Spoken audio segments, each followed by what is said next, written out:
Welcome, everybody. It's nice to be back. Just a couple of announcements. I'm going to start a new practice each week where I'm going to offer some inquiry questions. And these are questions for you to contemplate, to sit with each week. And so I'm going to encourage you to look at those, and I'll do my best to post them on the Facebook, my Facebook site, my Facebook page, and that way you can reflect on them throughout the week. And you're welcome, after my little post, to maybe write a couple sentences or a short paragraph of what you've learned from this and how the teachings are working for you. I think this would be a nice way for us together within the Sangha to feel more connected with the teachings, maybe feel more connected with me, and hopefully feel more connected with each other.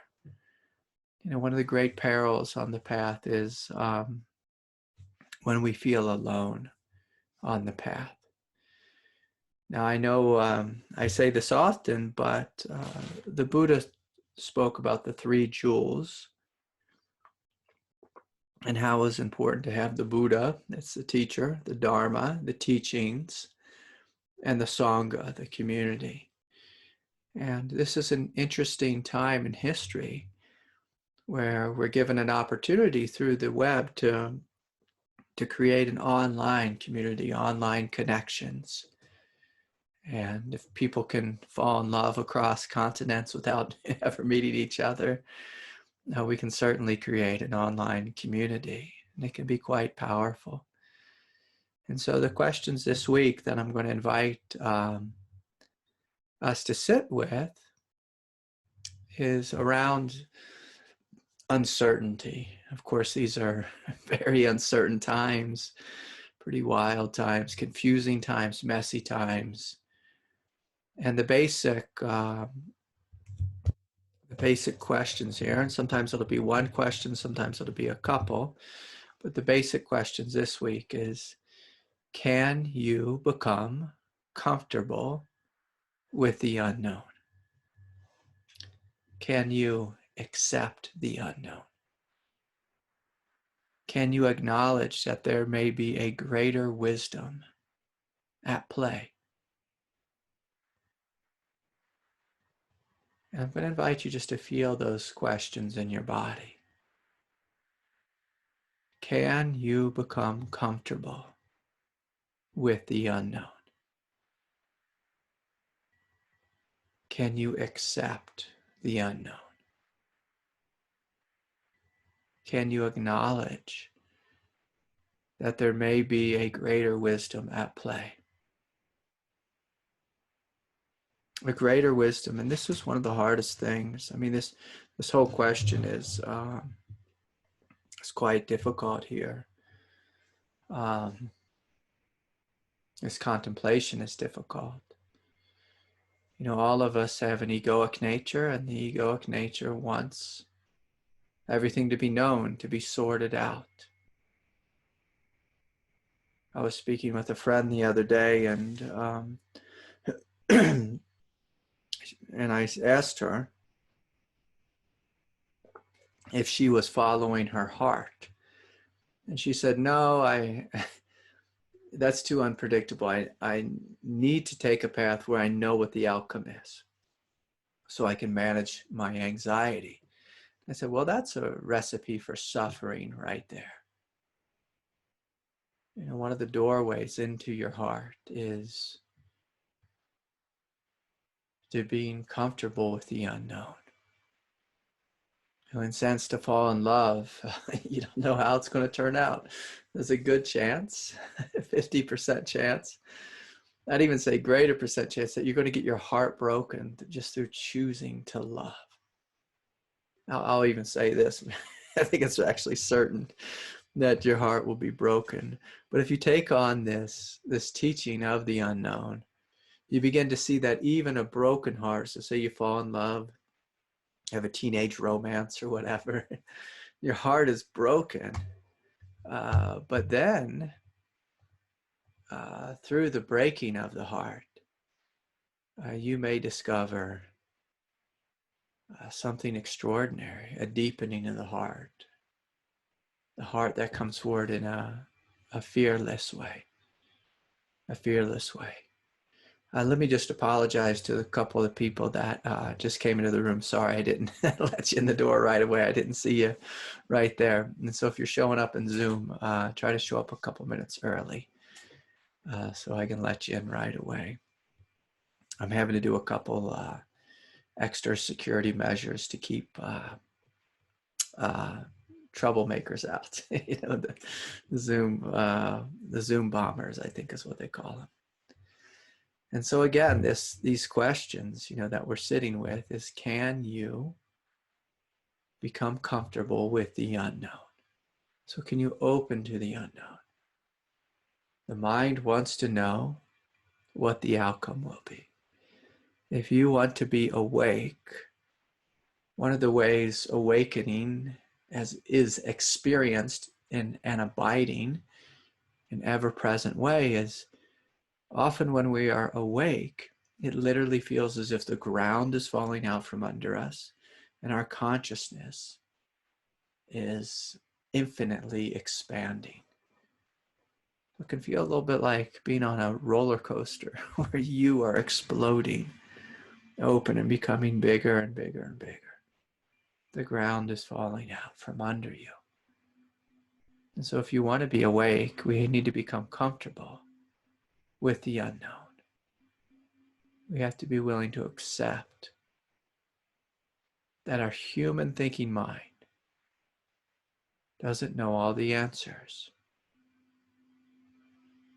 And of course, a little humility is helpful. And humility comes forward in this third question. Can you acknowledge that there may be a greater wisdom at play? I will share something from my life that's come up in the last a couple months here. You know, it's something just quite tragic. And in the last few months, God showed up to me in the form of one of my family members and basically gave me the worst news I've ever heard in my life. And I'd love to share it, but it's confidential, not for my sake, but for their sake. And so I received this news, and right away my mind was just shocked. And I looked at God and said, how can this happen? How could you allow this to happen? I even saw there was a shred of, some shreds of arrogance within myself. I said, God, I've done so much for you. How could you allow this tragedy to arise with this person who I love so deeply? Why would you not protect them, Lord? And I struggled with this for many months, many weeks, you know, if not months. We'll probably continue to struggle with this.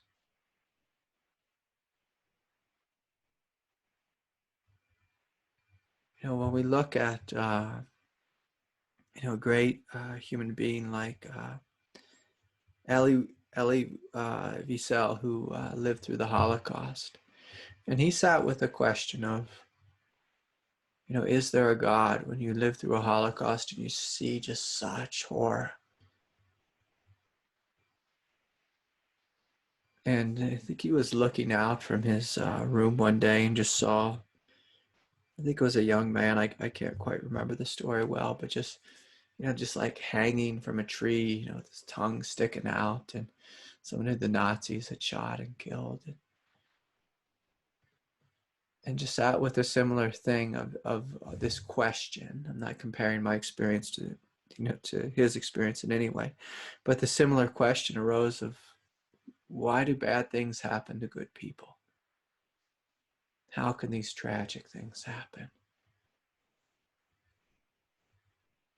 And the basic truth is we live in a wild world. a wild world. And my heart was broken again and again after I heard this news. But then after some time passes, I start to feel more and more peace around it. It doesn't make it right. I don't agree with it. It's, one of my worst nightmares came true within my family. And it was just brutal to hear this and to know that I cannot do anything about this. And see, sometimes life gives us these things, where it's a, whatever they call it, is it a catch-21 or a catch-22? I can't remember, but when you just, either way, in between a rock and a hard place, I understand that one, and just sometimes in life, God puts you in one of these binds where there is no answer, no right answer. And the only option is to outlive it, to outlive the experience. Now, of course, when I step back into, like an aspect of Brahman consciousness, I can see there's a great play here. I can see the drama. I can see the tragedy. I can see the possible,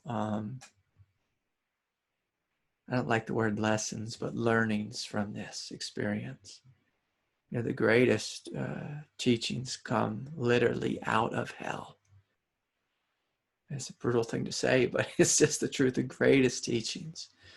If you want to know about fearlessness, if you want to know about forgiveness, oh my gosh, I listened to this Christian lady speak once, and she had been assaulted and experienced incest for like 20 years. It was something crazy. Maybe it was 15 years, because I think after 20 years you grow up and you get out of that house. But it was over a decade. And she could speak with clarity, with the biggest, open, loving, brilliant heart about forgiveness, and speak in a way that I haven't heard anyone speak in such a way. And sometimes it takes us many months, many years to get there. Sometimes we have to walk into the fire and trip around and stumble and cry and shout and be angry at God before acceptance can fully give birth, before the peace can fully take root. And the reason I share this aspect of my personal life is just that there's this great illusion that, after spiritual awakening, you get to a place where you no longer feel pain. And I'll tell you this, if you have a family, you'll feel pain for the rest of your life. If you have a dog, one day the dog will die. Anyone close to you. If you have no one close to you, you will experience a different type of pain, the pain of loneliness or lack of connection. But it's also possible that all the while, there can be great freedom here, great love here, an overflowing of compassion. And, I know many teachers teach in a way where they present that they are fully cooked and fully done and they never suffer again. And it's a great sales pitch. But I just have to say it's not the truth. It's not the truth. Christ suffered. Buddha, even though he freed himself from suffering, I'm sure he experienced pain. Now, there's a difference between pain and suffering. Suffering is something that comes after the fact. Pain is the direct experience. But suffering is an extra layer of us thinking about it, dwelling about it, fighting with it. But I'll even say this, if you're a human and you have anyone close in your life, and you come across this question, why do bad things sometimes happen to good people? It'll cause you a little bit of confusion. And that's okay. That's okay. In Zen, there's this teaching, I don't know who said it, but it was a beautiful teaching that said that enlightenment is no anxiety about being human. And then they went on to say, no anxiety even about having anxiety. And I like that last part because the no anxiety about being human, that's the absolute perspective. And then with Zen, there was the extra, the extra layer, which I often speak about, the extra layer of freedom, where you give yourself permission to be human, to love and be loved, to care deeply, to be attached in a healthy way, and to play out the role that you're meant to play, and to acknowledge that one of the ways we can have freedom is giving yourself perfect humanity, perfect ability to jump into the flow of evolution, even in your human form. A lot of teachers try to step out of the flow of evolution, and that normally does not end well. One of the great final freedoms is to give yourself permission to jump into this world like Christ did and acknowledge that it hurts. And so, I've spoken a lot, and there's a lot of questions, but I'm going to encourage you to play with these. I'll read them one more time. Can you become comfortable with the unknown? Can you accept the unknown? Can you acknowledge that there may be a greater wisdom at play? And I laugh a little bit because I was speaking with my daughter the other day, and I was going to take off a couple weeks in July. I'm probably still going to, but I was going to take my family to Hawaii, and my wife's Hawaiian. I guess my little girl's Hawaiian, part Hawaiian, and with everything that's going on in the world, we were really wanting to get out of town, and so we were going to do a real vacation, which I haven't done a real vacation in many years.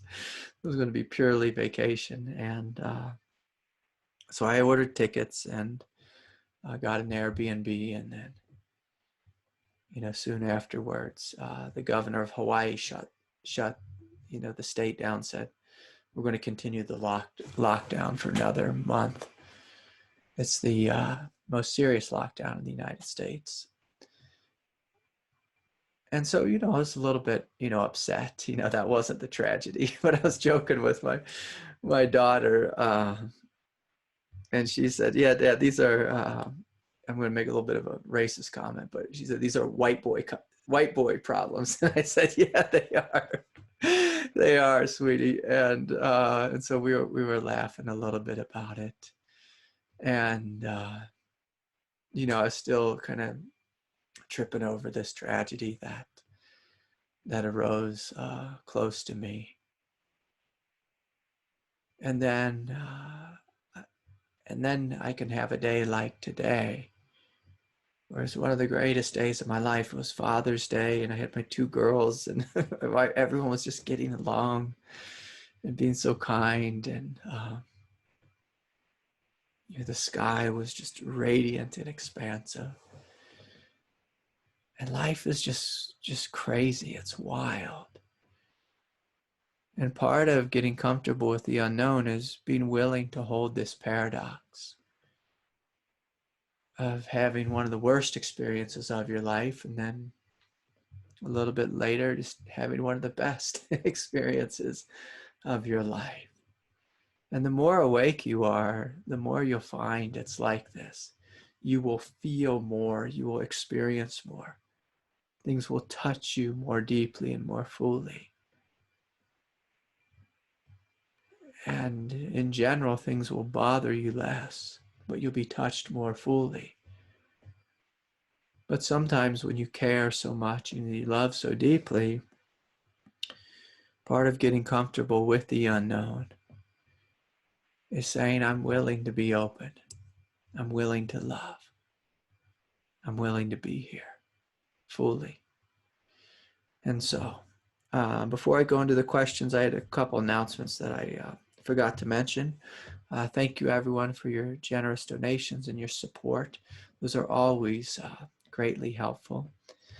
And the other thing is, if you're sending me emails, send me short ones. That's helpful for me. If you're going through something really tragic and difficult, don't send me a long email. That's more appropriate to do a one-on-one session with me or someone who, I assume if you're emailing it to me, you're wanting my support, but that's more appropriate for a longer session.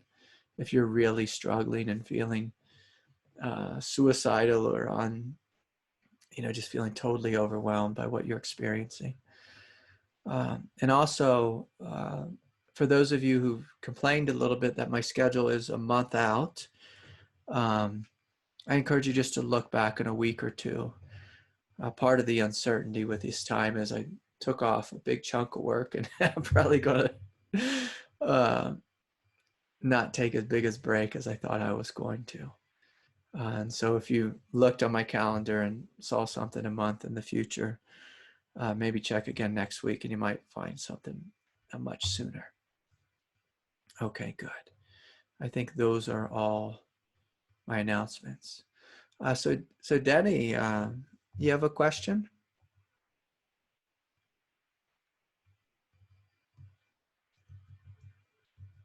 And let's see if I can unmute you. Can you say something, Denny? Yeah. Hi, Denny. Good to see you. Had to wait for you to unmute me.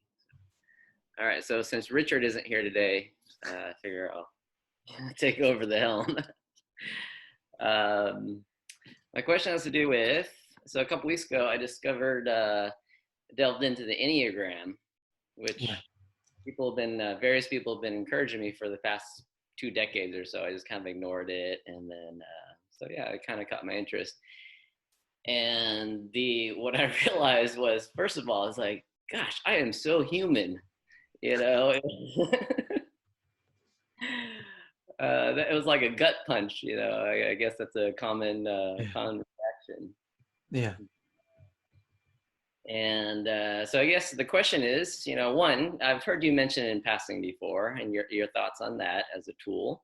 And two, if you can address, I feel like, maybe destabilize is a strong word, but it's pretty raw inside right now, Yeah. So Denny, what number did you come up as? I almost kind of want you to guess because you kind of know me, but I'll just tell you, 5. Oh, 5. Okay. Yeah, no, okay. I can see that now. Yeah. In my head, Yeah. Yeah. And so did you just want my thoughts on the Enneagram? Is that the question? Or that, and also, something I feel like that this instability right now is not necessarily a bad thing. It's uncomfortable, but it's also, it's a thing that's full of, for lack of a better word, full of feeling, and which is, something that is not first nature to me, since, I reside here. Yeah. And so usually whenever I feel something strongly, I kind of, follow it. That's my instinct. Yeah. Well, Danny, this is beautiful. I think let me see if I can get the technology right. There we go. Yeah, Danny, this is beautiful. So your experience with the Enneagram is exactly what you want to happen when you study the Enneagram. Basically, for those of you who don't know, the Enneagram is a system. I'll say it's similar to astrology, but it's much more close to home. It's much more precise and exact. And what the Enneagrams teaches is that there's 9 basic personality types.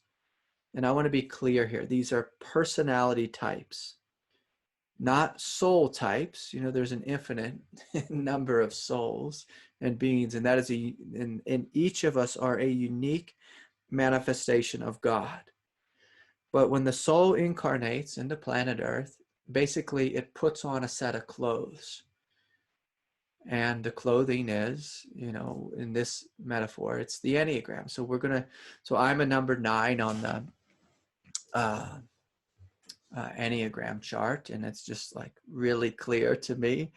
And it's really funny. But so when I studied the 9, I saw, oh my gosh, this is a program of Craig Holliday, the personality. It's a program. It's like someone dropped this computer disk, you know, into the brain. And because of that, you know, there's this programming.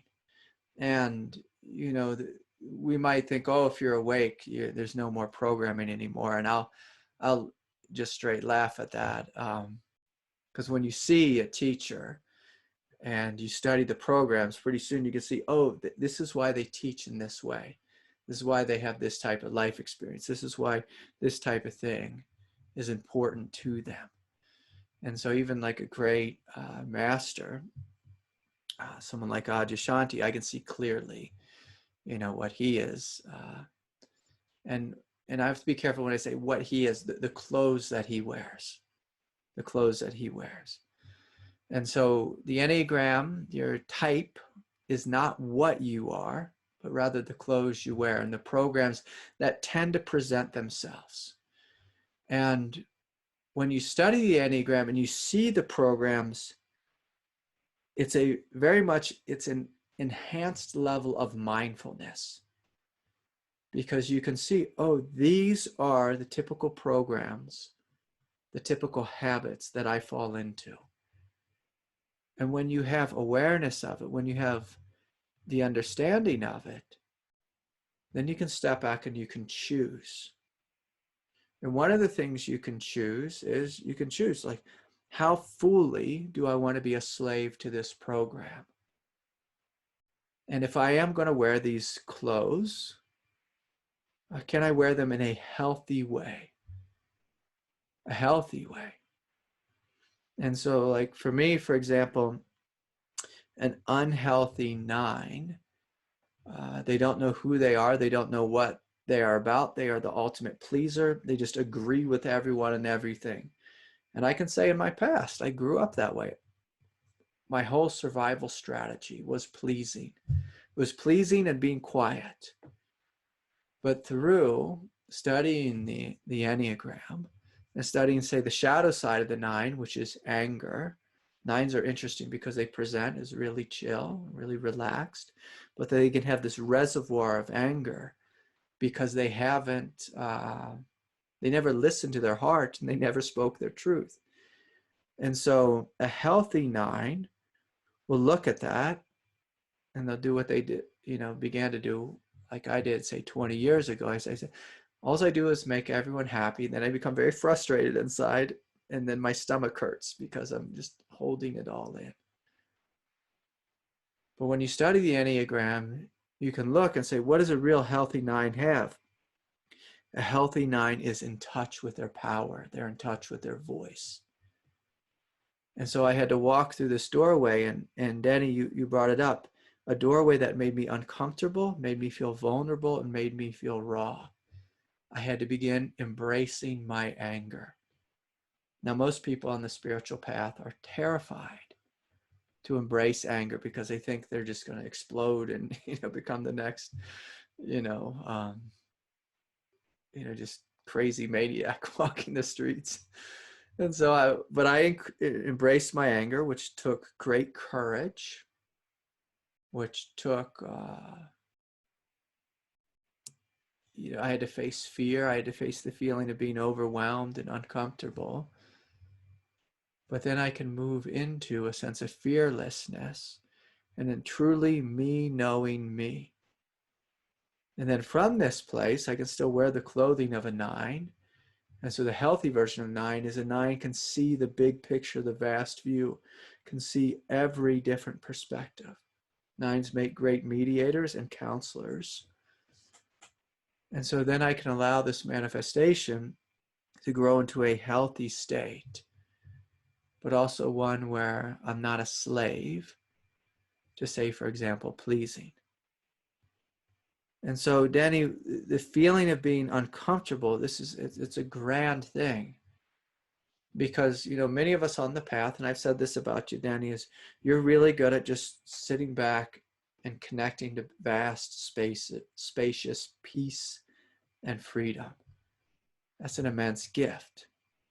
But a 5 can use that gift to kind of numb out, to not engage with life, to kind of be, on your own, and, or be, subtly aloof, or just in your head, or philosophical about it.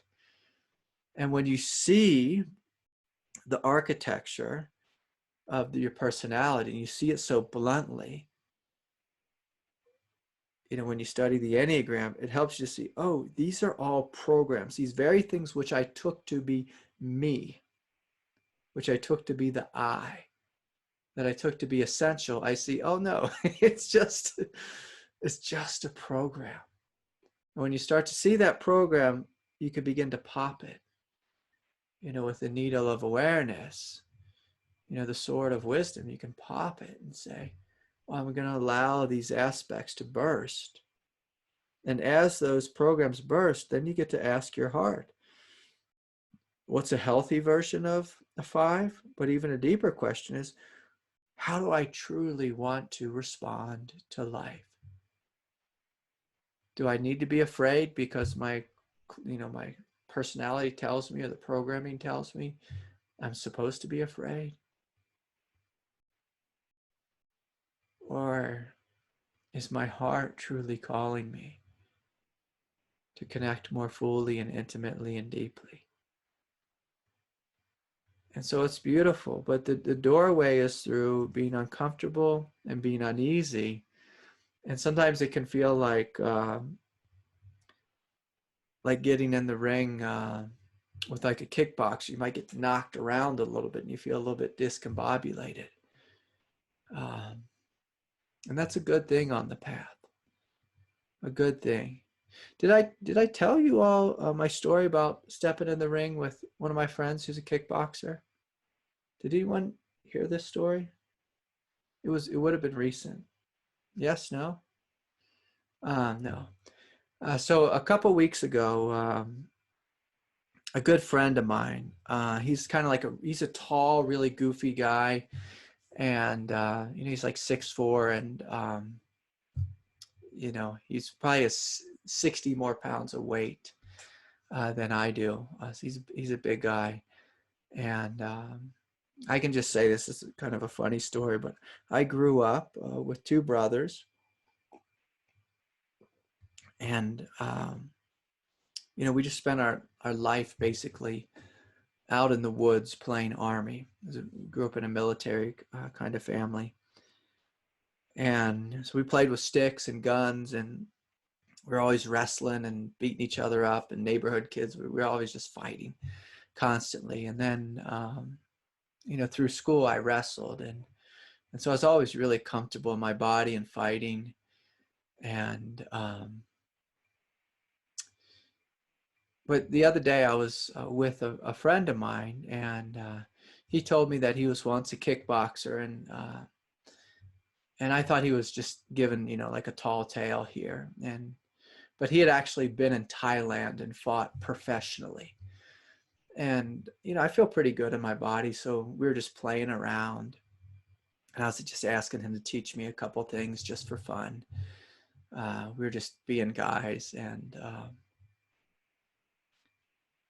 And so, basically we just got in the garage together, and very quickly he started basically just, I'll say this word, just beating the heck out of me, just like throwing me around like I've never been thrown around.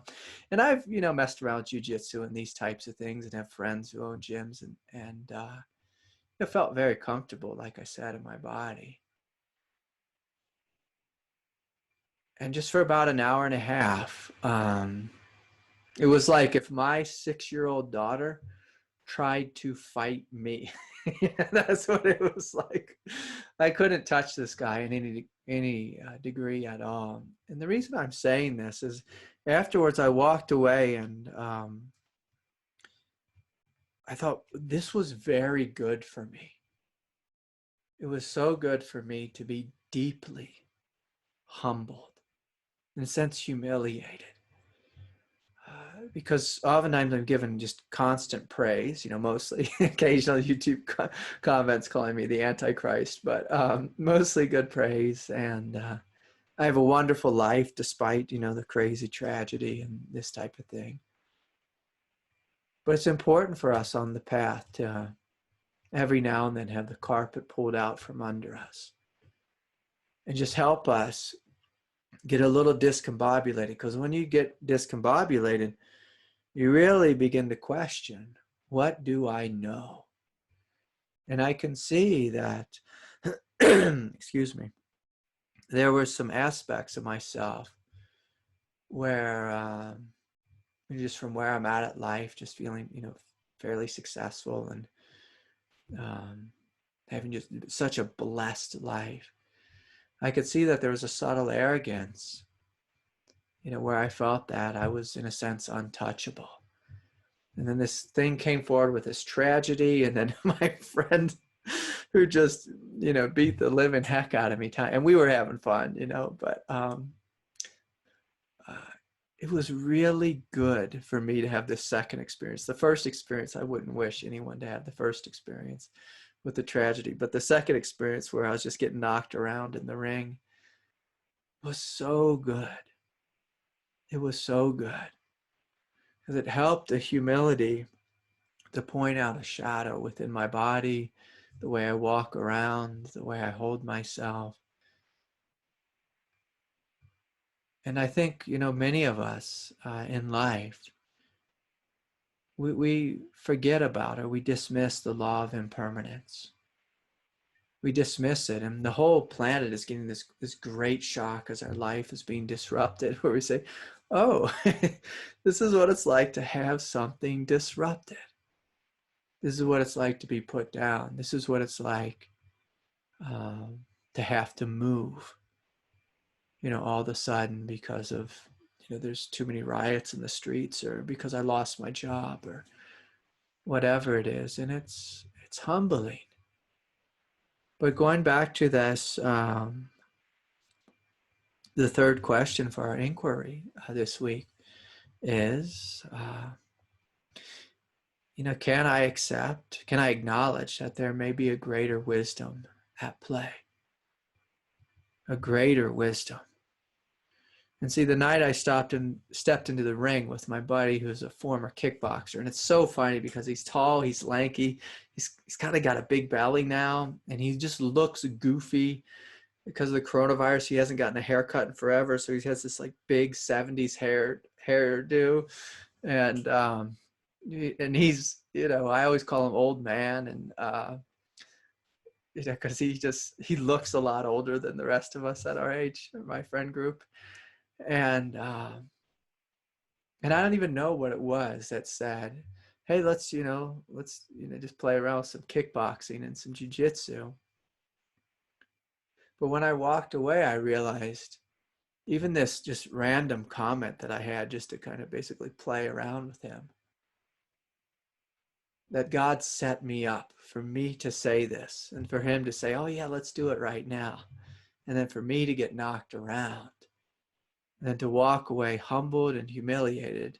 And again, humiliated in a good way. He didn't stick my face in the dirt or anything or knock my teeth out, but it was so good. And afterwards, I was just utterly shocked at how someone could dominate me to such a degree. And to see the arrogance I had, and like I said, all these different learnings that were just running in the background as habits.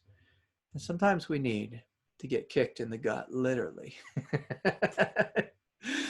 to realize something like this. It's nice when we can just read it in a book and say, oh yeah, I should be more humble. But sometimes life needs to smack us upside the face. And then, like I was saying earlier, sometimes life has to get it deep into every cell in our body through presenting us with a great tragedy. And so anyways, thanks, Denny, for the question on the Enneagram.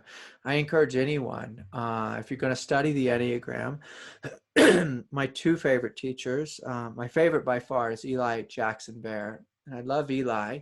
He's Gangaji's husband because he teaches it from the perspective of awakening and as a tool for awakening.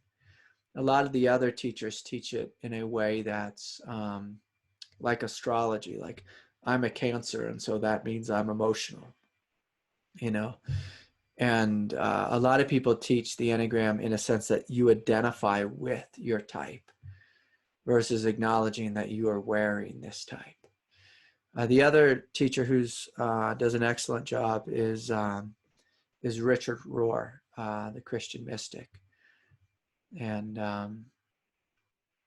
it's good to hear them both talk. So if you can go online and find some of their YouTube lectures, eventually one day I'll teach a series of classes on the Enneagram, but not at this moment. But when you hear them talk and they speak about a particular person, you begin to see, oh, I know these characters. And you begin to see that life is like this great Maya, this great play. And there's 9 different characters. And when you begin to see them, you begin to see this amazing dream of life. And you know, I want to clarify too, the 9 characters, within each one, there's 3 subtypes, so it makes it much more complex. And then you have your own karma and your conditioning and this and that. But when you see the characters, you know, it becomes hilarious. You know, you're like, oh, okay, here's one of these characters. And then the danger is that you take the character to be the truth, but the beauty becomes is when you can see the soul beneath the character. And so just like with astrology or psychology, I've studied psychology, of course. You know, if someone told me they met the DSM-5 criteria for depression, I don't want to look at them and say they are depressed. That's what they are. My job always is to look at you, to look at anyone, look at myself, and say, this is God. Now, God may be wearing the clothes of a number 5, Denny, or a number 9, or God may be wearing the clothes in this moment of someone who's experiencing depression, but depression is not our nature. Love, truth, freedom, bliss is our nature. And so it's important to come back to this fundamental teaching. And that's one of the reasons I love Eli's work, is because, you know, he teaches the Enneagram in this way: is your true nature is what you are. The Enneagram is just what you wear. And so anyways, a beautiful question. Okay, let me just check in here. A lot of questions popping up. Hi, Craig. I'm wondering about the beautiful Sanskrit mantras you say during Wednesday night meditations, as well as the hand gestures you make. I feel the energy increase during this point of the meditation. What do these mantras do, and what do they mean? Thanks. Yeah, that's a good question, Kyle. And so my teacher, David, he gave me many mantras. And when a great teacher gives you a mantra, it's infused with a power. And basically what a mantra is, it's a doorway to a heaven realm, or a god, a goddess, a realm of light. You know, it's a doorway to one of the manifestations of God.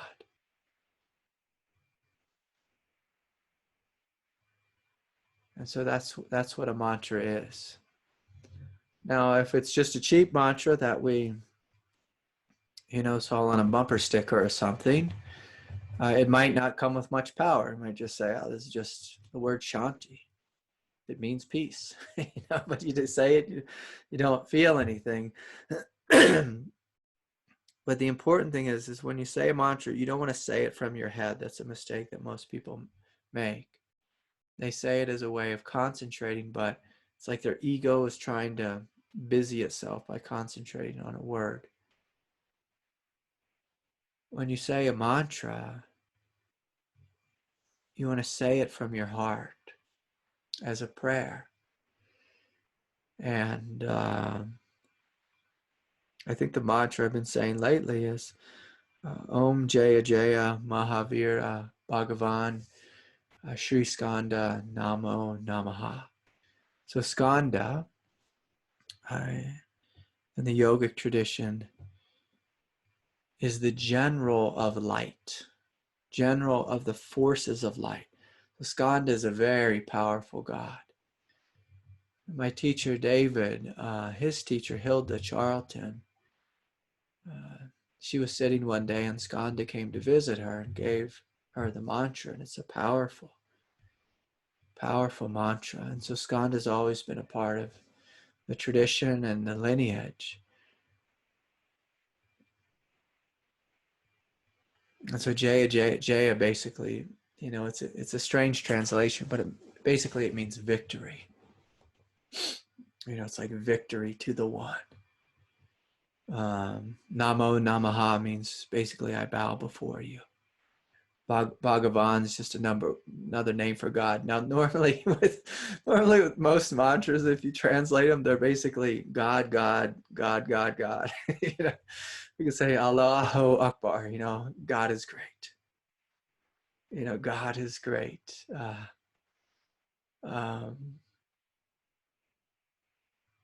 In the Rasta tradition, oftentimes they say, Jah Rastafari, King of Kings, and so oftentimes a mantra is praising God, but the thing, it's basically you're calling upon the presence of God. And so I want you to imagine this, going back to the Enneagram topic. I want us all to imagine, like if you study the Enneagram and you have your type, pegged, you can just be thinking, I'm a 9. And so therefore I always do this. And I have, like a mundane 9 life, a mundane 9 experience. I'm a Capricorn. And so I have a Capricorn experience. I'm a human being who's of this race, this gender, of this moment in history, of this education. So I have this type of experience. Let's just call that realm like the wheel of samsara, the realm of conditioning. When you chant a mantra, basically you're looking up to God, you're looking up to heaven.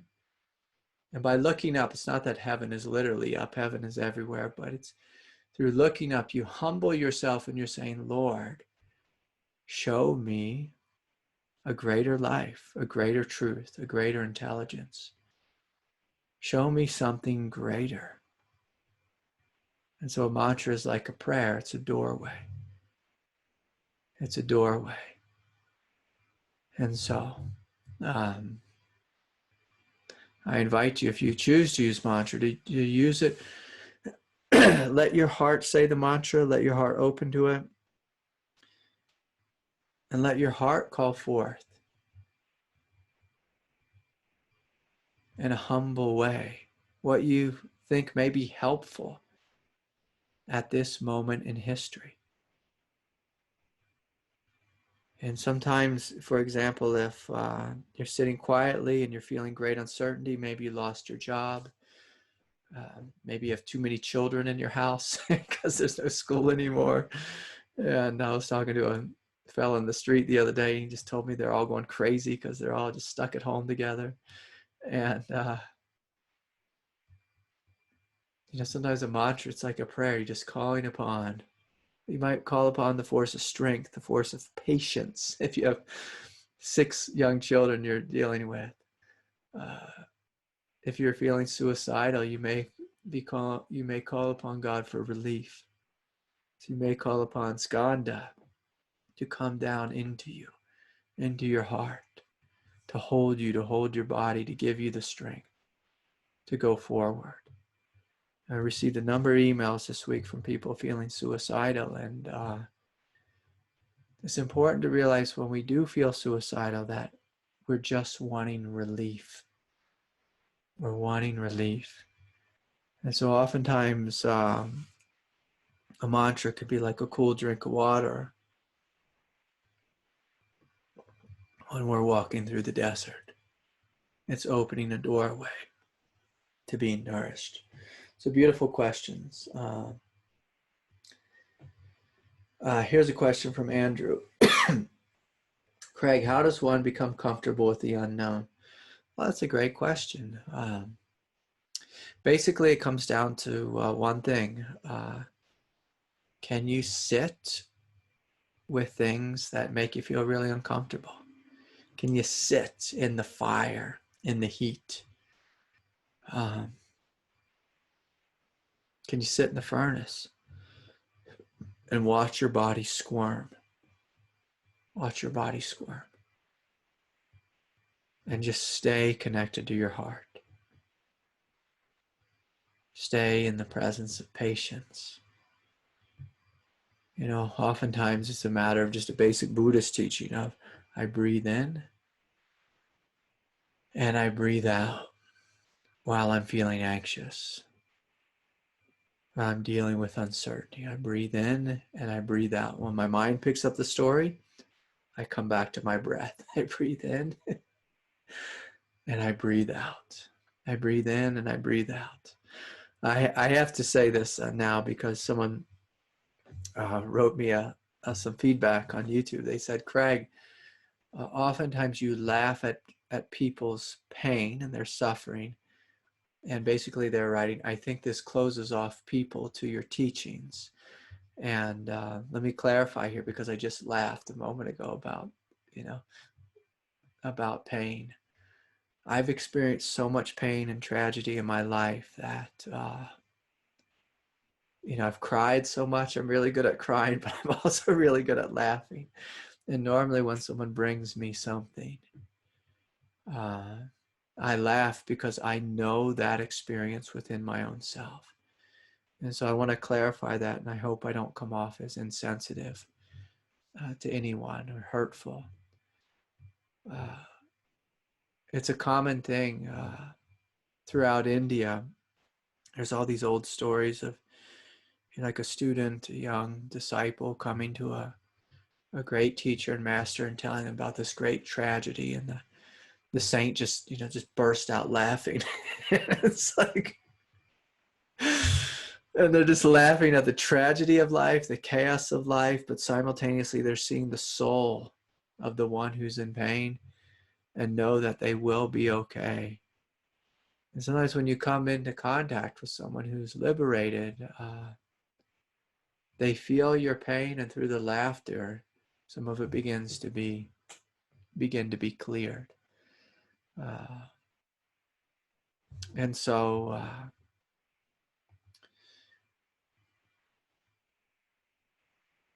I apologize if I come off as insensitive sometimes.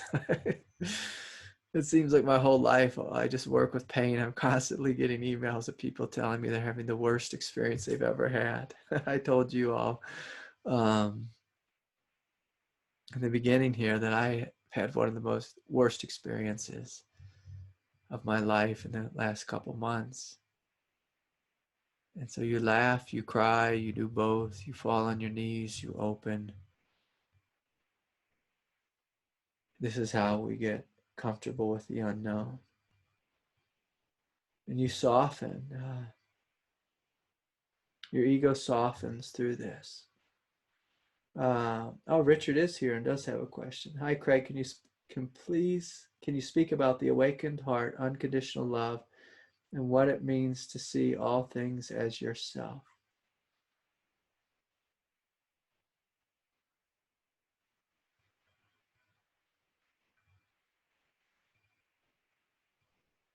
Yeah. So unconditional love comes through you embracing the most painful, difficult, tragic aspects of life within yourself and around you. And by embracing it, I mean a willingness to experience it in its totality, to let your heart be broken again and again and again. And in the beginning, the first time your heart is broken, it's so painful. You think the world is over. But by the 10th time you've had your heart broken, you begin to realize my heart is breaking open into a greater realm of intimacy, oneness, and connection with all of life. And just given the nature of my job, I'll say this. One of my first jobs was to be a meditator. Literally, I spent, well over 10,000 hours of my life in meditation, and maybe 20,000 hours. I have no idea, but it's just, at one point I counted, and I remember when I got to around 10,000, I said, yeah, this is my job. But when you meditate for a long period of time, you discover, when you're honest, I have found every aspect of humanity within my own self. The most vile thing, the most beautiful thing. And that's a beautiful realization. It's humbling and beautiful. And this gives birth to unconditional love. Because when you can see it within yourself, it's hard to judge it in another. And so unconditional love comes through the death of judgment. And with the death of judgment, the nature of ego begins to dissolve radically. And then it's hard to see things through the lens of good and bad. You just see things as they are. Now that sounds beautiful to say you see things as they are, but you also feel things as they are. And so some things feel wonderful, and you say this is God's will. And some things are ridiculously tragic, and you realize this too is God's will. It's a brutal truth. And everything in between. Nothing can happen without the hand of God. And you stop fighting. But I want to be clear, like I said in the beginning, it doesn't mean you stop feeling. And so to have an open heart, if anything, it makes you really tough. You have to be tough. You have to be.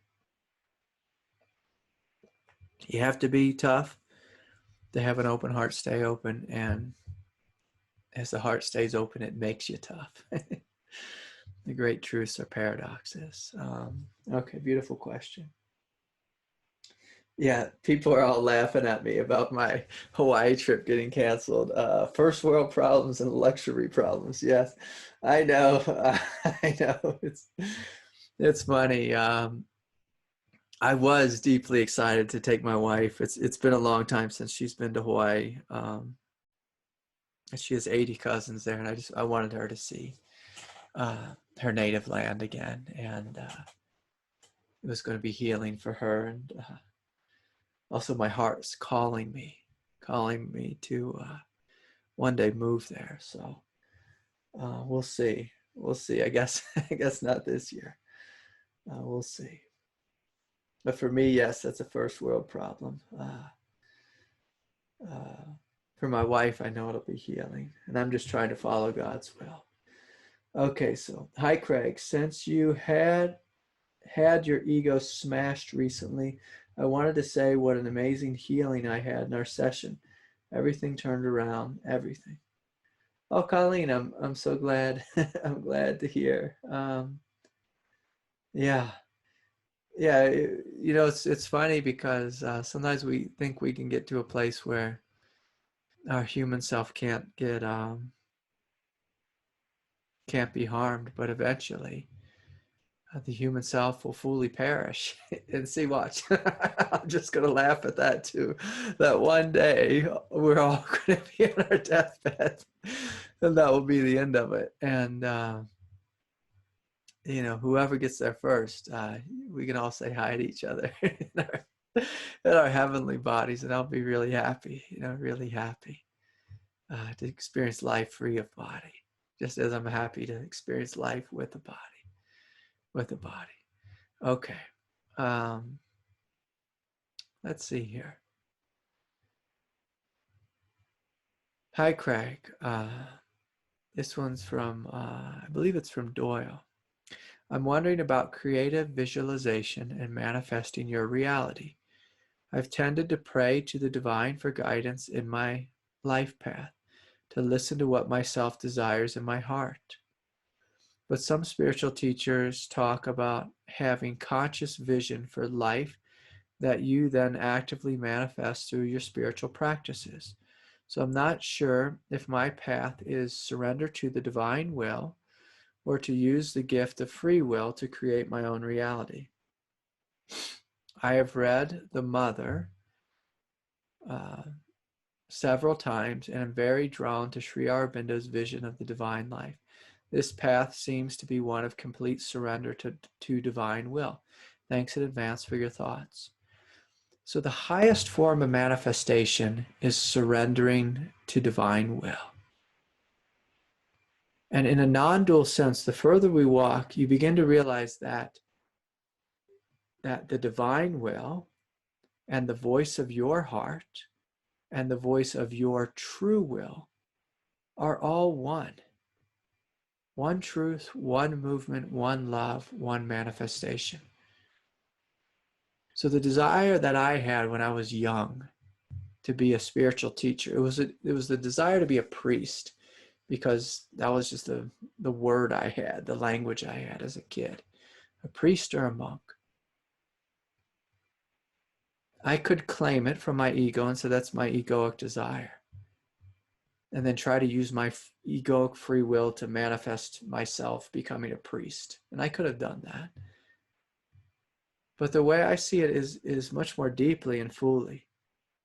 That this desire to teach, to share, to love in this way, to manifest in this way, it's not Craig the human being's desire. It's God's desire showing up in this soul. The God and the soul are one. And I'll contradict myself. God and the human are one. The true human, the true manifestation. And God and the ego are one. The ego is simply habit, repetition of the past. That's God in the form of habit. But when you listen to your highest truth, you can ask, a great question for inquiry is, where did this highest truth come from? Come from? If not from God. You are the very evolving edge of God. And so when you surrender, you're surrendered into the evolving edge of God, Doyle. And so yes, you're doing it right. If we want to manifest a Ferrari, well, unless you're meant to be a race car driver, because that's a part of your spiritual path, to push yourself beyond your limits, then I'm probably not going to support you and say, oh, it's probably an ego desire. But Ferrari, I think Ferrari was a person, right? The engineer and designer, just like Ford. Both of them, that was their spiritual path, where God was showing up in the form of birthing of new technology. Like if you look at an individual like Elon Musk, his desire is not just to have a big house and make $1 million or $100 million or $1 billion. His desire is to evolve humanity into outer space. Where do you think he got that desire from? Is it pure ego? Or is there something true there that's pushing him? And isn't it interesting that God gave, say, Henry Ford, and I'll say Mr. Ferrari, Pierre Ferrari, I don't know, whatever his name is, the mind to design a car. It gave Elon Musk, the brilliance to think in the way that he does. Boy, I wish I could remember, or say like someone like Helen Keller. Like, what a brilliant mind she is. Or someone like Amma. Did she give birth and her ego say, I want to be a living saint and hug, 50 million people on planet Earth? Or is that God showing up in her as her? So the further you walk on the path of manifestation, you see that any true desire is God's desire. Any true passion is God's passion. If we take Buddhism too literally, we'll say that all desires are bad and wrong. But that's not the truth. The Buddha's desire was to know a life beyond suffering. And he dedicated his life to this. Okay. Excuse me. Sorry for my groggy throat. We have a number of forest fires that are fairly close by. One of them, I didn't realize it, but it was like 5 miles from my house. And I drove over the mountain today and realized, oh, wow, that's really close. And thank God for the firemen. It's like, who gave them the desire to live in a tent and breathe smoke all day and to go up into the woods and put out fires with rakes in a heroic way? If not God. If not God. And so the question for you all is, can you listen to your truth despite the causes and conditions of this world? And if you want to serve God, if you want to serve life, if you want to be being awake is not about just sitting on a meditation cushion and experiencing peace. It's about this peace giving birth in this world in the form of you or I or all of us. Okay. Hi, Craig. I'm considering booking a session with you. I'm wondering if it would be helpful. I'm very depressed and I can't sleep most of the time and have a lot of physical symptoms, but no answers from doctors. Do you think you can be of assistance to me? The reason I share this question is because I get this question numerous times during the week. Basically, my job is to sit with you and to see what's going on with you in an intimate way. See what are the spiritual components, what are the practical components. Like what I spoke about with Denny. Like Denny, now that he's studied the Enneagram and he can see number 5 and the programs of the 5, then he can start to unpackage that and examine it. And it can be helpful to have someone to do shadow work with, or psychological work with, healing work with. I met with my teacher, I'll just say this, thousands of times. And so that's how much support I needed, and that's how much support I got. Maybe tens of thousands of hours. I spent so much time. I think I drove my teacher crazy. But he loves me. And so and what, back to that manifest, like what gave my teacher the patience to sit with me as much as he did and all my silliness and confusion? And what gave me the desire to keep showing up? See, the two of us together, we are manifesting our highest through simply listening to our hearts. And so, Christine, yes, I encourage you to get some support with your physical symptoms. Oftentimes we think that doctors have all the answers for us, but if you go to the doctor and they can't help you, which is common a lot of times on the path, then what do? Do you just go sit by yourself and implode into depression? No. This is a time to love yourself deeply, to say that you are worthy of support and to get support. Get it locally or, find someone online. And that's what I do all day long as we talk about the symptoms that are arising in the individual's personality and their human life. And we meet it with love. Oftentimes on the path, we can experience great bliss, and then a couple of days later, we can feel depressed and have strange, bizarre physical symptoms, especially associated with kundalini and spiritual awakening. And so, yeah, this is what I do. So I'd be happy to meet with you.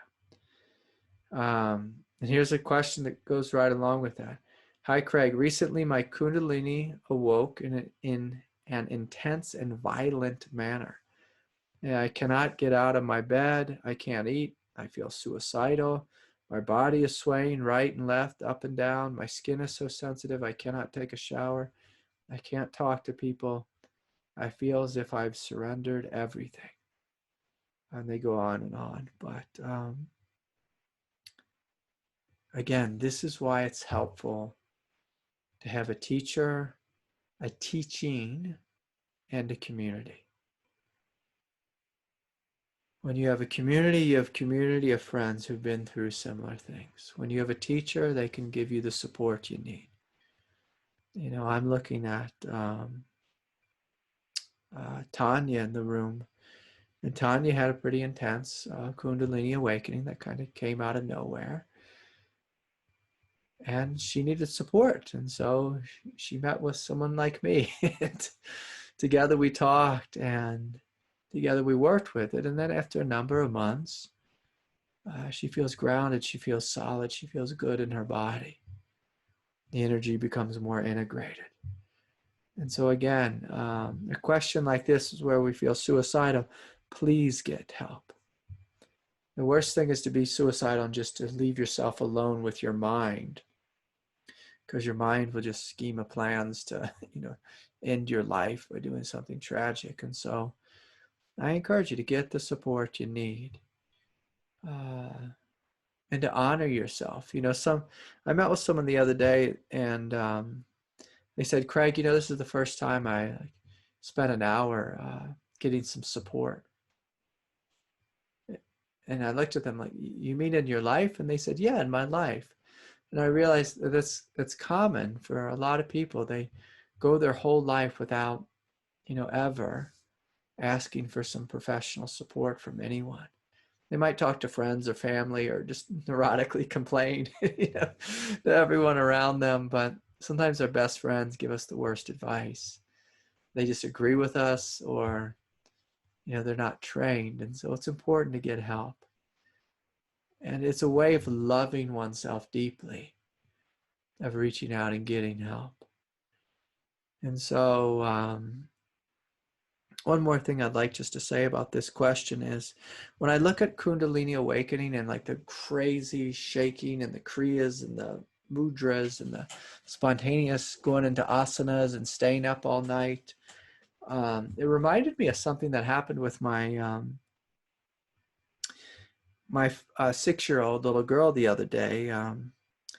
We collect rainwater in Colorado because rain's a rare thing. And so it rained, and we were real excited to put the water barrels out. And my little girl was out looking in the rain barrels, a couple weeks later, and she said, Dad, there's tadpoles in the buckets. I said, what are you talking about? There's not tadpoles in the bucket. How can this be? And sure enough, I looked in the buckets and I saw these little creatures. And, they were, I don't want to say single cell organisms. I mean, maybe they had a couple hundred cells. And they were, like these worms, but they were just like, just wiggling and moving, and just this crazy, wild unraveling of energy in the water. And I was looking at this form of life, and I realized, this is very much the same thing as Kundalini. When Kundalini explodes, people's bodies just start contorting and making these strange movements, and it unravels very much like these little, I don't know what to call them. I'll call them wiggle worms, because I hang out with little kids. These little wiggle worms in the water. And I saw that the energy that's exploded in my spine, and many of you who are listening, this is life. It's life giving birth to itself. Life giving birth to something in an explosive and wild manner. Now, most of the time we think of the spiritual path as just vast, spacious, and peaceful. But out of that peace arose this explosion of life.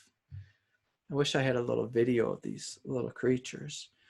And because if any of you have had explosive kundalini awakening, you'll know what I'm speaking about. But sometimes the Shakti wakes up like that in such a wild way that it just contorts the body, and the body loses control, and it flows and shakes and trembles and wiggles and heaves in this way. And it was a beautiful thing to see this in these little creatures, because I could see the oneness, the explosiveness of life giving birth to life, God giving birth to God, awakening giving birth to awakening. Sometimes as human beings, we get arrogant on the path thinking we're something special. But you realize these little wiggle worms are radiating with kundalini, and they didn't even say any mantras or anything. So anyways, it's Enzo Ferrari. Thank you, Vishal. Thank you. I love it when people straighten me out. Enzo. What a great name too, Enzo. Okay, thanks everyone for hanging in. Just a couple more questions here, and I think I'll be done for the night.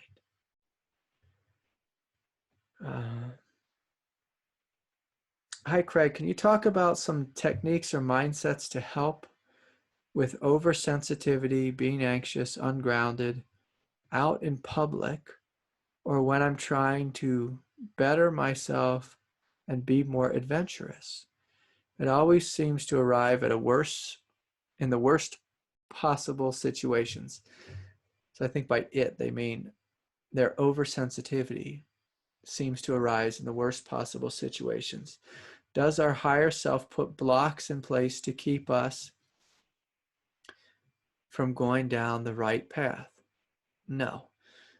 Which ultimately stops us from gaining success in areas that are not in alignment with our mission. Okay, I'll say yes then.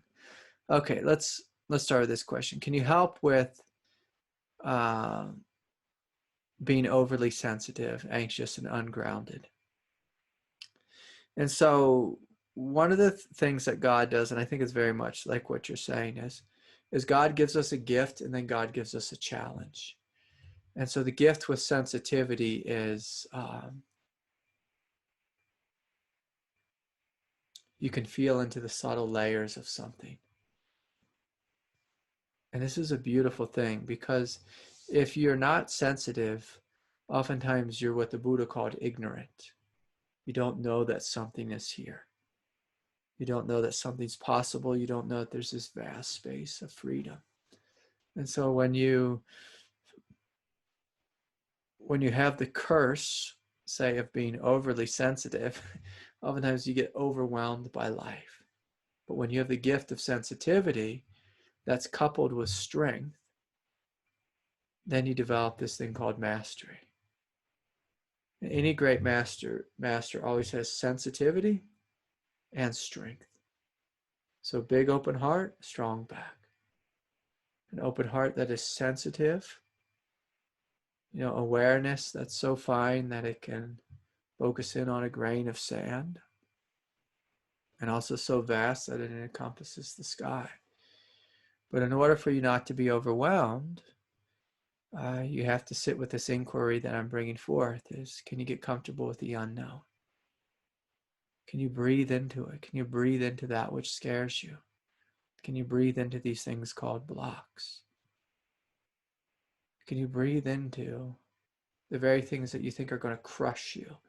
I love the voice of sensitivity because the fear of, oh my God, it's too much, I can't handle it. And the truth is you can handle everything. And I'll even say this with a little bit of laughter and a smile. You can even handle your own death. And if you don't believe me, I will see you literally on the other side. So the ego will tell you it's too much, I can't handle it, because the ego is inherently small. But your true nature can handle anything. At least it can outlive anything. It can experience anything. And if you haven't noticed yet, your true nature outlives every experience you've ever had. And this is a good reminder to the place within you that feels sensitive. If you feel this is too much for what? You will outlive this thing that the ego is labeling too much. I can't take this. Oh yeah, let's see if you can. I'll meet you on the other side. You can take it, literally. You can. And see, this is how we become freed from the curse of being overly sensitive and step into being courageously sensitive through the realization that I can handle this. I, the true I, this heart, this soul, this divinity, can handle it. Can. And so the greatest teaching, one of the greatest teachings most of the greatest teachings are the most painful, but they take you to a place of the greatest result, the greatest freedom, the greatest love. Okay, let me just check and make sure I did my part. If I missed your question, just bring it again next week. Please show up early, those of you coming on Zoom. Check in with my schedule if you're trying to get in. Check in with my schedule sometime next week if you're trying to get in sometime soon. There may be some new openings. And if any of you are curious about Wednesday night, want to come meditate with us, please join us. We'd love to have you. Thank you all for your donations and your support, your love, your kindness. And check the Facebook page for the inquiry questions. I encourage you to sit with these this week, to check in with them, and maybe even write a little something. So much love to you all. Bye for now. Good night.